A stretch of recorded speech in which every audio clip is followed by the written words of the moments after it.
dhagax hadii aad tada dhagaxa ku dille su'aal aan dhax qaadnay shacabweynaha ku nool magaalada Muqdisho ayaa ahayd in garab istaaga talaaga ay u muujin lahaydeen hadii aad nahay Soomaali aan noqon lahayd dawlad quwad badan garab istaaga talaaga ay u muujin lahaydeen shacabka reer Falastiin video adoo magaca ku bilaabay ku soo dhawaad dalka TV Deeq Ibrahim Maxamed Deeq Ibrahim Maxamed oo hadii aad ahaan lahayd dawlad quwad badan Soomaaliya garab istaaga talaaga ay u muujin lahayd shacabka reer Falastiin iyo yuhuudda gumaadayso wallahi reer Falastiin ilaahay waxa ka baryaa inuu ilaahay garabkooda istaago teedii kale anna waxa u muujin lahaa garabkooda hadii ay joogi lahaa wadankooda macnaha waxyaalo badan macnaha aan garab muujin lahaa laakiin wadankooda ma joogi waxa dhigi kara Soomaaliya ahay Allah ayagana macnaha waa diinteen laga wataan Allah macnaha ka badbaadiyay gaalash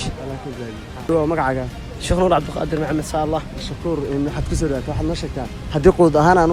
Soomaali ahaan aan u lahaan lahayn quwad sidee la eeg ayadu maxay Falastiin awood ugu muujin lahayd yani garab istaag Allah kuna ducey laha lama hayna awood kale ma yani awood u lahaan lahayn inaan hayto quwad lana dawlad quwad badan ya hada dawlad quwad badan markaas galeen dagaalka galeen waa galeen ay ku soo dhawaatay magacii waa Cadaawe Cabdirashiid okay Cadaawe quwad talaaga u muujin lahayd Falastiin hadii aan awood u lahaan lahayn yani dawlad xoog badan u sameyn lahayn waa la dagaalameen gaaladaas oo Israa'iilka gaalada la dagaalami lahayd yani sideed inta laaga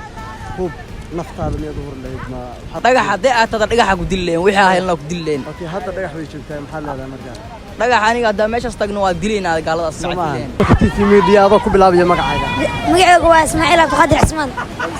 Cismaan Ismaaciil hadii ay ahaale Soomaaliya dawlad quwad badan garab istaaga talaaga ayaa u muujin lahayd shacabka reer Falastiin garab weyn oo si aad iyo aad nafteeda u hurlaay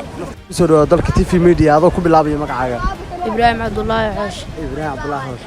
Ibrahim hadii aad quwad Soomaaliya ahaan lahayd dawlad quwad leh garab istaaga talaaga ayaa u muujin lahayd shacabka reer Falastiin iyo yuhuudda gumaadayso seefa ku dagaalami lahayd hul ahaan hadii ay isticmaal sameeyaan waa siin lahayd okay aad u mahadsan